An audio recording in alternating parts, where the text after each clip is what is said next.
서양 문명의 발상지, 시원지를 이 고대 그리스라고 하잖아요. 그다음에 이제 이 그리스가 이 알렉산더에 의해서 망하게 되죠. 그래서 그 알렉산더는 그 마케도니아 사람이잖아요. 그러니까 그리스에서 좀 위죠. 그래서 이제 이 발칸 반도에서 그 힘의 그 세력이 고대 그리스, 그리고 그 위에 마케도니아, 그리고 그 다음에 어디냐?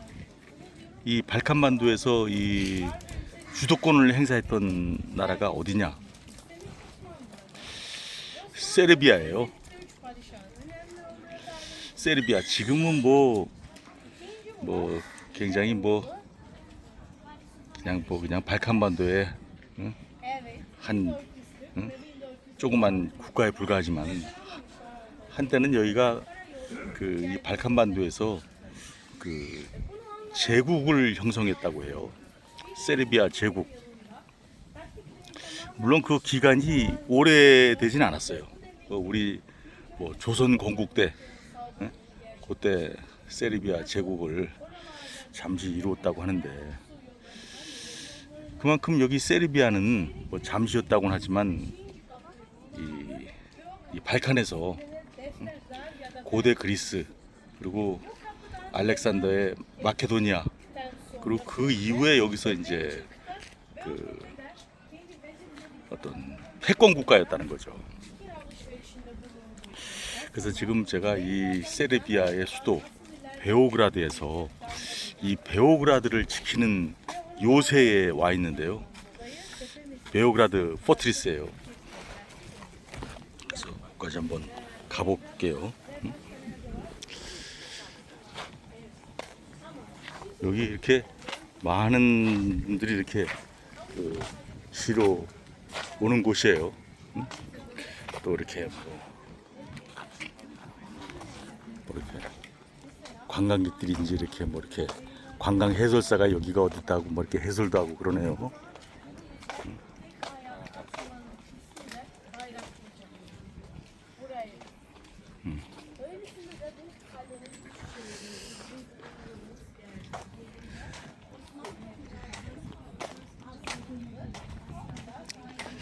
그래서 여기가 이 베오그라드가 이 두 강이 만나는 지점에 있네요.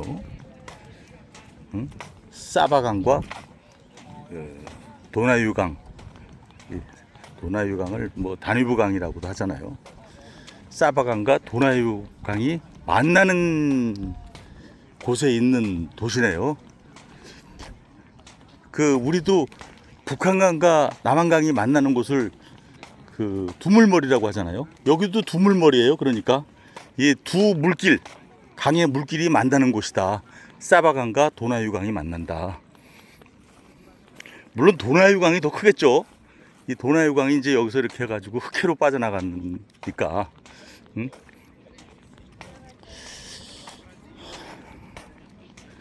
그래서 이제 여기가 두물머리다. 여기가 베오그라드가 두물머리에 위치했어요.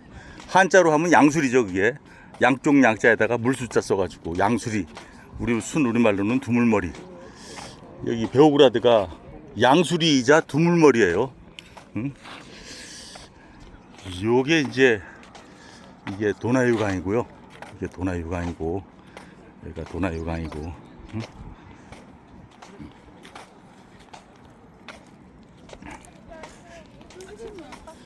여기 이제 저기로 가면 이제 바로 옆에가 여기가 요거는 이제 사바강이네요. 사바강. 네? 그래서 여기 베오그라드에서 가장 큰 그 성당이 사바 대성당이 또 베오그라드 그 시내에 있죠. 그래서 저기 저 동상, 저 동상 제가 아까 한번 둘러보고 왔는데,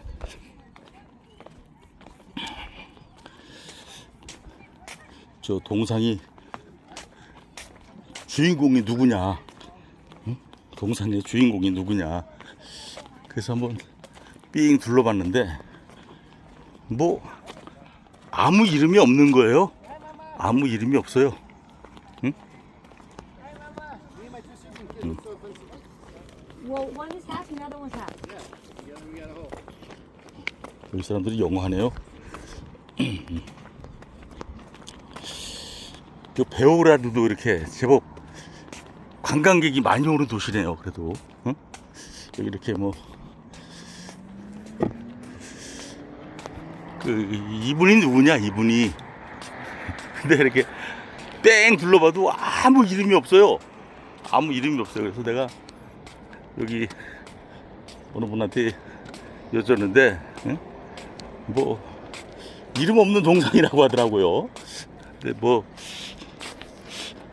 근데 이름이 없는 동상 같기도 해요. 뭐 아무것도 없거든요. 보통 동상 옆에는 뭐 이 사람이 어떤 실제 했던 사람이라고 하면은 뭐 이름도 있고 뭐 이 사람이 무슨 일을 했고 이런 게 있을 텐데 뭐 이런 게 없어요. 응? 이런 게 없다 이거죠.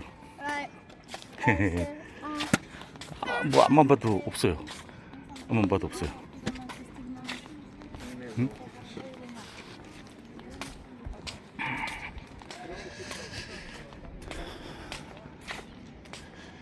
그래서 여기 이제 사바강, 네? 사바강, 응? 그리고 여기 도나유강, 그러니까 다뉴브강이죠. 여기가 이제 두물머리, 양수리. 이 베오그라드는 바로 옆에 있는 도시다. 그래서 요게 뭔가 요게 뭐 이게 여기 들어가 가지고 무슨 어떤 병사가 여기 들어가 가지고 뭐 이렇게 살피는 것 같아요. 응? 뭐 이쪽에 누가 쳐들어오는 적이 없는지, 응? 요 사바강 쪽으로 쳐들어오는 적이 없는지, 이 도나유강에서 쳐들어오는 적이 없는지 이렇게 살피는 이 초소 같아요. 이거는. 응?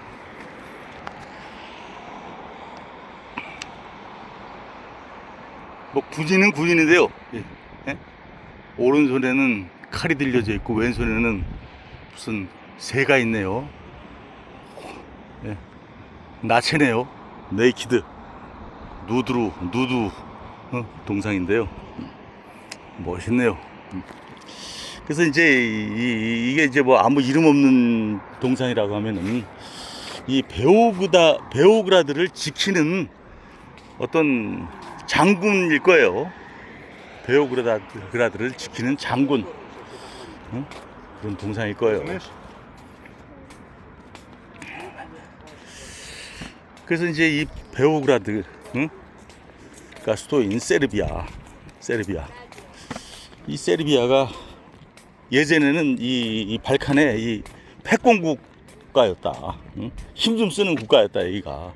응? 그 세르비아 왕국도 이루고 그러면서. 응? 그러면서 이제. 응?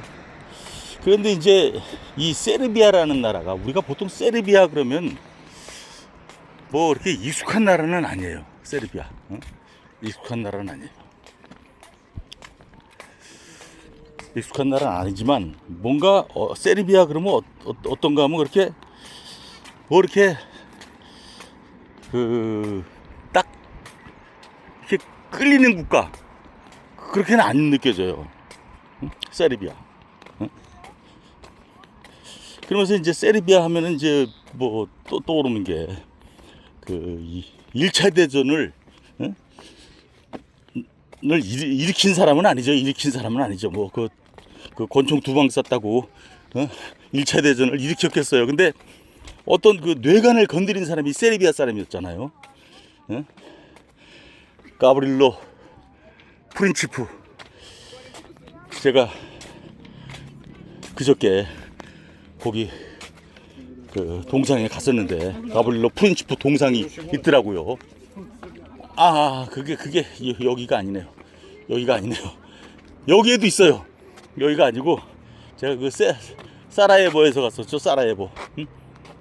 근데 여기도 그 가브릴로 프린치프 동상이 있다고 해요. 응?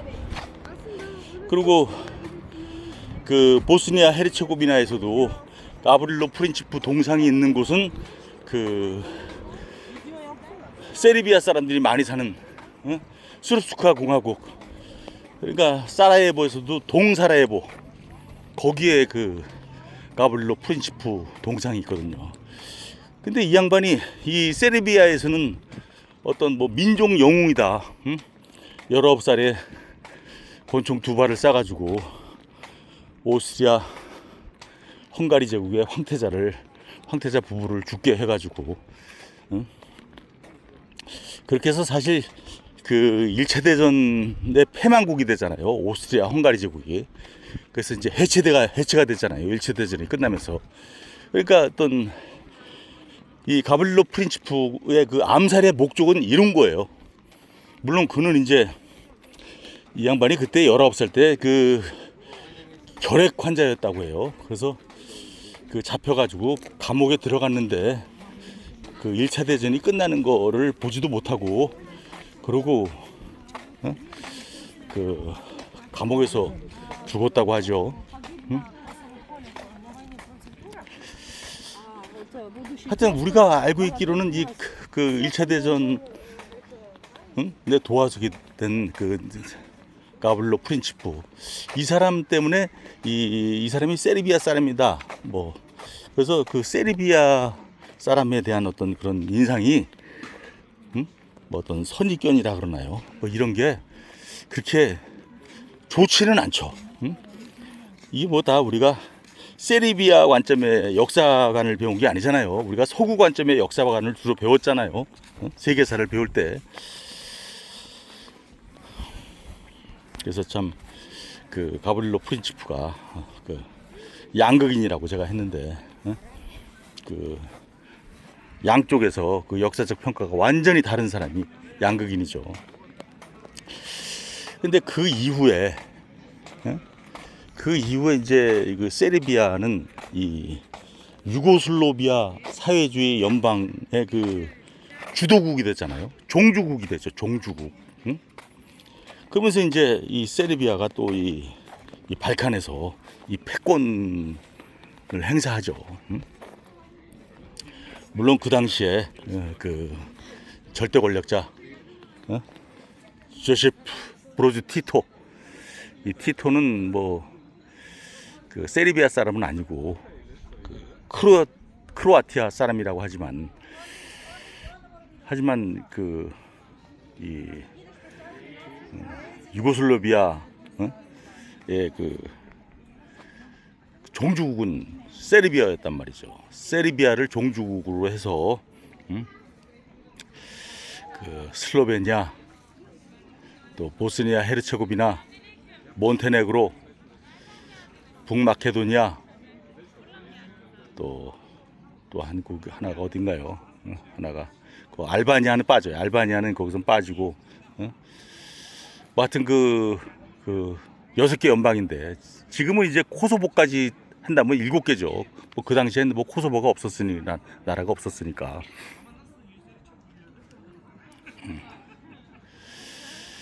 그렇게 해서 이제 그 티토가 통치를 하는데, 어제 제가 이제 그 티토 박물관을 갔었잖아요. 유고슬라비아 박물관.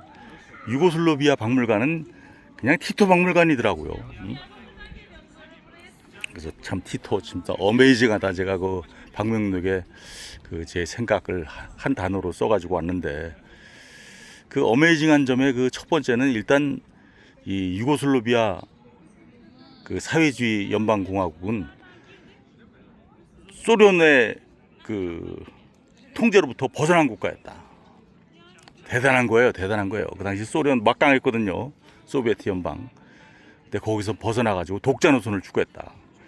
그러면서 제3 동맹을 이끈 그 지도자죠. 전 세계적으로도. 그래서 스탈린이 그렇게 암살을 하려고 했는데 그 암살에 다 피해 나가는 그런 티토였죠. 하여튼 대단해요. 그 당시 그 소련으로부터 그 벗어나서 독자 노선을 추구했다는 거. 그 두 번째 대단한 점은 제가 또 어저께 말씀드렸다시피 이 공산주의 국가이면서 이 시장 경제를 도입했다. 이거 대단한 거예요.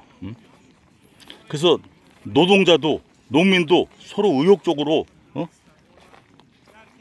잘 살도록 하는, 잘 살려는 그런 동기부여를 하고, 노동자에게 그 어떤 그 노동자 자치 이런 걸 해가지고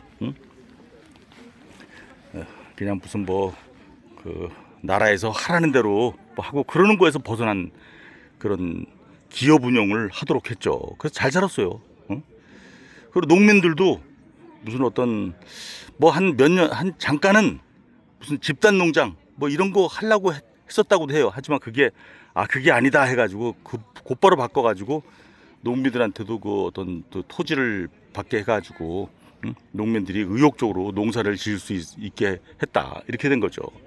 한마디로 백성들 잘 살게 하는 거예요. 자유롭게, 그것도 거주 이전도 자유롭게 하고 외국 여행도 자유롭게 하고. 그래서 공산주의 국가이면서 굉장히 그런 어떤 자유로운 공산주의 국가를 이루었다는 거예요. 이게 대단한 거예요. 이거 대단한 거예요. 이거 정말로 어메이징하죠. 생각이 다른 공산주의자, 최고 권력자였어요, 티토는. 그리고 이제 세 번째 대단한 게 뭐 35년 1980년에 이제 사망했으니까 한 35년 이렇게 그 권좌에 있으면서 무슨 어떤 그 뭐 대숙청이라든지 스탈린 같은 대숙청이라든지 마오쩌둥과 같은 뭐 대혁명 이런 거 안 벌였다. 예? 그래서 비교적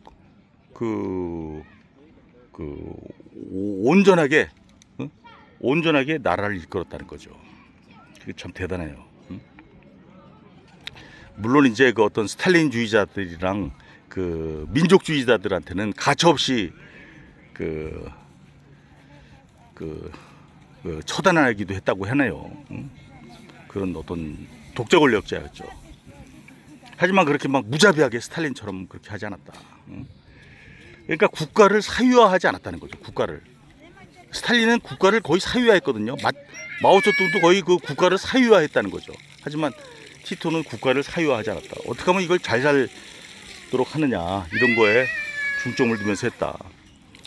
그리고 제가 어저께 한 얘기, 빼먹은 얘기가 있는데, 이 티토가 우리나라와도 관계가 있어요.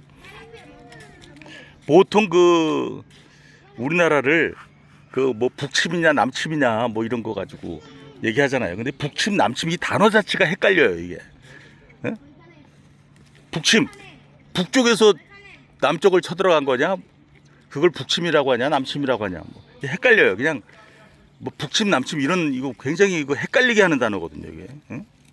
그런 단어보다도 북쪽에서 쳐들어왔다, 북쪽에서 남쪽으로 쳐들어왔다, 이렇게 표현하면 돼요. 뭐 단어 그런 거 이렇게, 그걸 북침이라도 할 수 있고 남침이라도 할 수 있거든요. 그 북이 그 주체가 되면 건 북침이고, 북이 그 어떤 그 침략의 대상이 되면 그게 그 북침이잖아요. 근데 이게 헷갈리니까 그냥 여기도 이렇게 이런 어떤 여기 돌아다니는 버스가 있어요.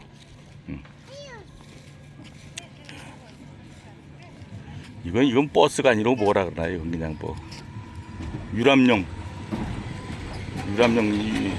차죠. 유람용 차. 근데 그 보통 그 공산주의자들이 그 이 선동을 이렇게 하잖아요. 남쪽에서 쳐들어갔다, 이렇게 얘기하잖아요. 그래서 북침 남침 이런 거 단어 막 헷갈리게 만들죠. 근데 그냥 남쪽이 북쪽을 쳐들어갔다. 예? 그 당시에 이승만 정권이랑 그 뭐 저기 그 미국이 주도해가지고 미군이 주도해가지고 남쪽이 북쪽을 쳐들어갔다. 뭐 그렇게 막 선동을 하고 그러는데 그거 아니잖아요. 그거는 그 어떤 역사적인 그 다큐멘터리로 다 증거가 있는 거예요. 그거는 스탈린이 허락해가지고 쳐들어온 거거든요. 북쪽에서 남쪽을 쳐들어온 거거든요. 근데 이제 그 당시에 이제 그 공산주의 국가들은 이렇게 남쪽에서 쳐들어갔다. 그래서 우리가 남쪽에서 북쪽을 쳐들어갔다. 그래서 뭐 그런 식으로 이렇게 막 선정송동을 했는데 티토는 그런 거를 안 믿었다고 해요. 그러니까 이 티토는 굉장히 공산주의자면서 어떤 그 소련의 어떤 그 선동 뭐 이런 거에 이렇게 그 휘둘리는 사람이 아니었어요. 그야말로 팩트에 근거한 이런 그 통치를 핀 그 절대 권력자였죠. 뭐 이거는 뭐 우리나라에 대해서 우리 대한민국에 대해서 정말로 그 사실 그대로 얘기하는 거잖아요. 북쪽에서 쳐들어온 거죠, 남쪽을. 스탈린이 그 허락해가지고. 근데 이제 티토는 그렇게 믿었다는 거죠. 사실 그대로 믿었다는 거죠. 원래 그대로, 사실 그대로. 그러니까 요런 거 하나만 보더라도 티토는 어떤 그 거짓말을 하고, 예? 막 허위, 예? 선동 이런 지도자가 아니었어요. 그런 점도 어메이징해요.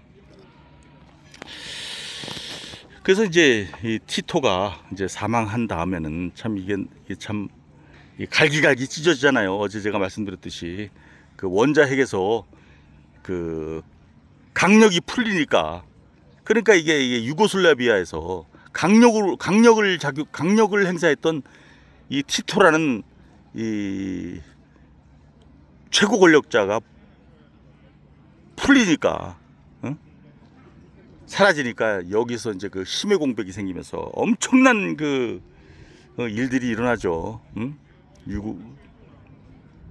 그것이 이제 그 보스니아 내전이고, 이쪽에서 일어났었던, 꼭 보스니아에서만 일어난 것도 아니죠. 그 여러 곳에서 일어났는데, 하여튼 보스니아에서 가장 많이 그 참극이 일어났으니까 보통 우리가 보스니아 내전이라고 하는데, 또 보스니아의 수도인 사라예보 포위전 뭐 이렇게 하는데, 뭐 여기서 많은 사람들이 죽었고, 또 세르비아 사람들도 많이 죽었을 거예요. 뭐 보스니아 헤르츠고비나 사람들, 병사들만 죽은 게 아니죠. 세르비아 병사들도 죽었겠죠. 다 비극이었죠. 양쪽 다 비극이었죠. 하지만 이런 거를 주도한 그 당시에 세르비아의 그 최고 권력자 슬로보단 밀로세비치, 이 너무 그 야욕이 컸던 거예요. 그러니까 이 양반은 과거에 그 세르비아의 그 어떤 세르비아 제국 그런 역사를 살리고 싶었던 거죠. 그래서 그 대세르비아라 그랬잖아요. 니네들 그냥 그 독립하지 마, 그냥 그대로 있어. 하지만 그게 말대로 안 됐죠. 민족이 다르고, 종교가 다르고, 역사가 다르기 때문에 다 떨어져 나갔잖아요. 슬로베니아 떨어져 나가고, 크로아티아 떨어져 나가고, 그래도 몬테네그로는 끝까지 같이 있었죠. 북마케도니아까지가 북마케도니아도 떨어져 나가고, 북마케도니아는 뭐 떨어져 나가는데 아주 그 구렁이 담는 듯이 떨어져 나갔어요. 아주 자연스럽게. 하여튼 그런 것도 있었지만 그 엄청난 그 비참극을 본 곳이 이쪽 그 발칸이었는데, 그때 그렇게 하도록 한 사람 한 주체가 세르비아였다는 거죠. 세르비아. 그러니까 우리가 이 세르비아에 대해서 좋은 인상 감정을 가지기가 힘들어요.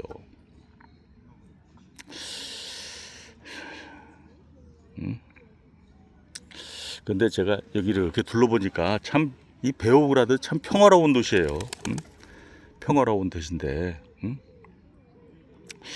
이 평화로운 도시에서 제가 TV에서 우연히 무슨 영화를 하나 어떻게 걸려 들어가지고 본 게 있는데, 그 영화가 뭐 다 보는 게 아니라 무슨 짤막짤막하게 뭐 이렇게 그 요약해가지고 보는 영화 있잖아요. 근데 제가 이 세르비아를 오니까 그 영화가 떠오르네요. 그 영화가 세르비안 필름이에요. 세르비안 필름. 여기서 필름은 영화란 뜻이에요. 세르비안 영화란 뜻이에요. 필름. 필름으로 영화를 찍기 때문에 지금은 뭐 필름으로 안 찍고 뭐 디지털로 찍겠지만 하여튼 그 필름은 영화죠. 세르비안 필름이에요. 세르비안 필름. 이 영화가 어떤 영화냐? 이 세르비안 사람들이 만든 영화예요. 여기서 만들었어요. 여기 베오그라드에서 만들었다고 하더라고요.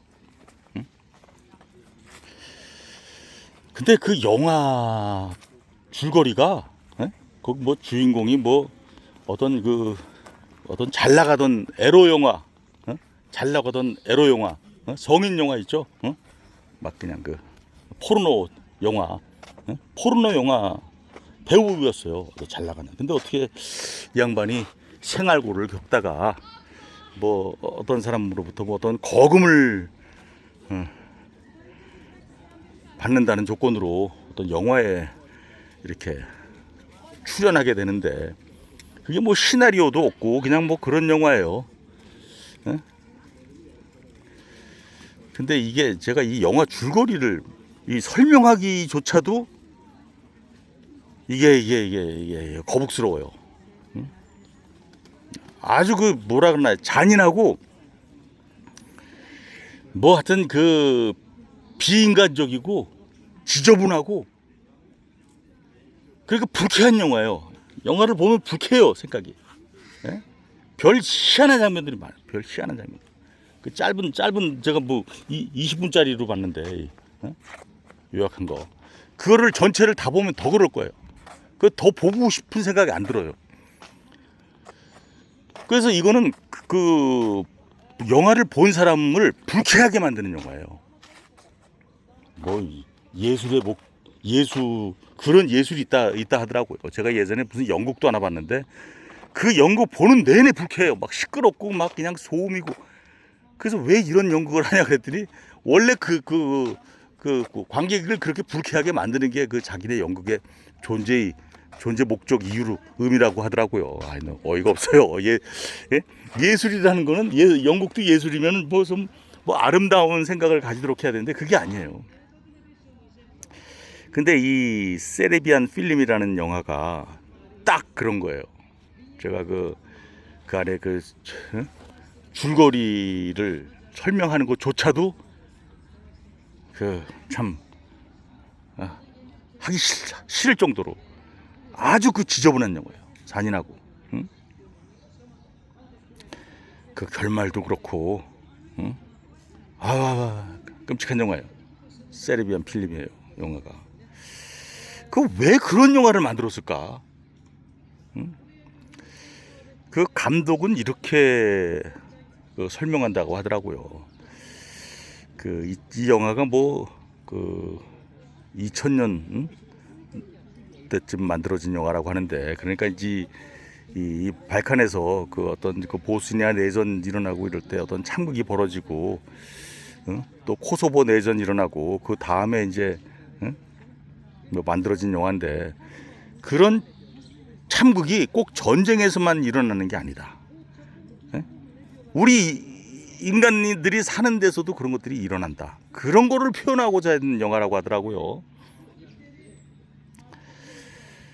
아무리 뭐 의도가 그렇지만 이건 영화가 좀 선을 넘은 영화예요.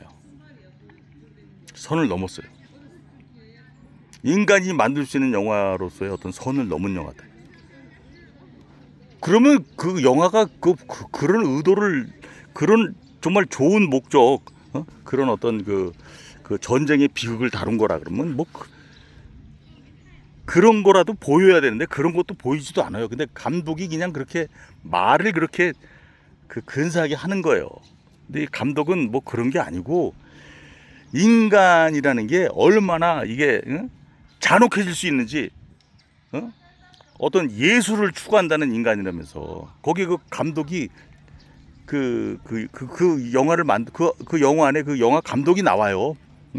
그 영화 안에 그 영화 감독이 나와서 영화를 만들어가는 과정이에요, 그게. 근데 그 양반이 추구하는 거는 이런 것들이 바로 예술이다, 이런 거예요. 어떤 그 난잡하고 잔혹하고, 예? 이런 게 예술이라는 거예요, 이런 게 예술.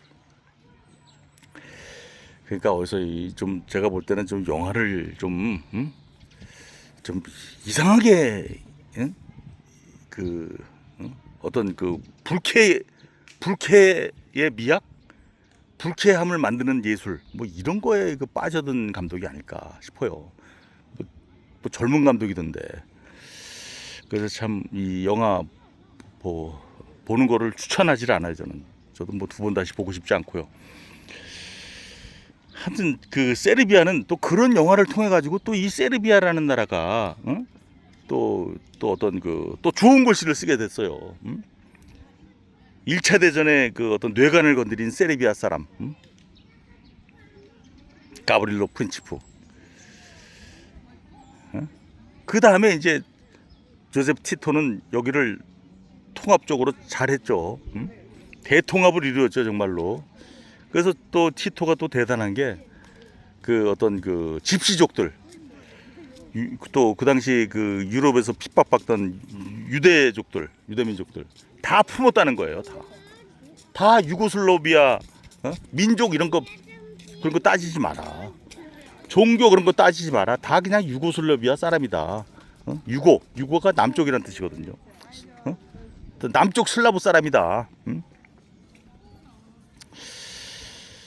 그런 어떤 그 융통성, 이게 뭐 융통성을 갖춘 그런 어메이징한 지도자였어요, 티토는. 그때 그래서 잘 됐는데 이게 이제 티토라는 이 힘이 풀리니까 원자핵에서 강력이 풀릴 때처럼, 강력이 풀려서 원자핵이 분열될 때처럼 엄청난 폭발이 일어났죠. 그게 이제 그 1990년대 그 유고 내전이죠. 그래서 그거를 표현했다고 하는 그런 비극과 찬극을 한 영화라 그러지만, 세르비안 필름이란 영화라 그러지만, 이건 뭐 그런 의도도 없는 것 같아요. 제가 이렇게 보면은 그런 의도도 없어요. 그냥 인간이 어디까지 잔혹해질 수 있느냐, 어디까지 잔혹함을 표현할 수 있느냐, 그걸 다루는 영화예요. 그래서 제가 글자를 썼는데, 그 붉을 주자예요. 붉을 주자. 이 퍼플 영어로 퍼플이죠. 홍 이건 홍자예요. 주홍. 보통 어떤 그 낙인 찍힌 사람을 주홍 글씨가 새겨졌다 그러잖아요, 이마에. 이 주홍국, 그 세르비안 필름이 주홍국이거든요. 그러니까 이 세르비안 사람들을 그렇게 주홍 글씨를 자기 이마에 새기도록 그렇게 만드는 영화예요, 그거는. 아무리 주홍 글씨를 주홍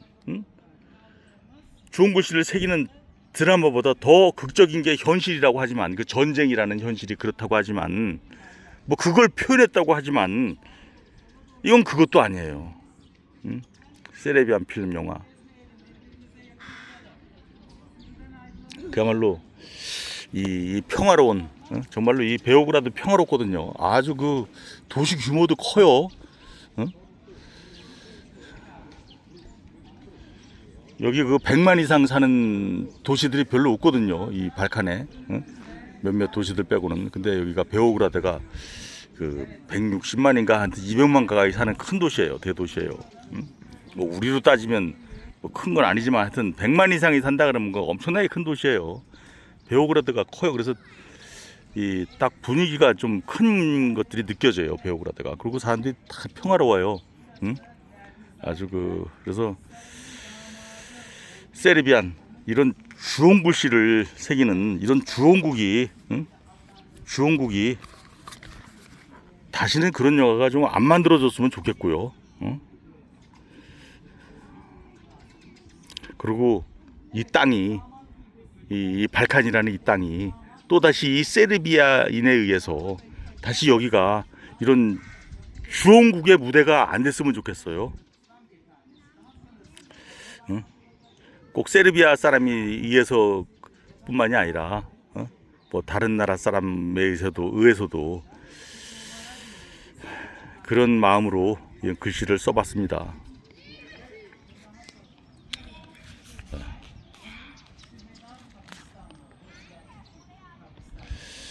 소락경 소락수트라 박기철이었습니다.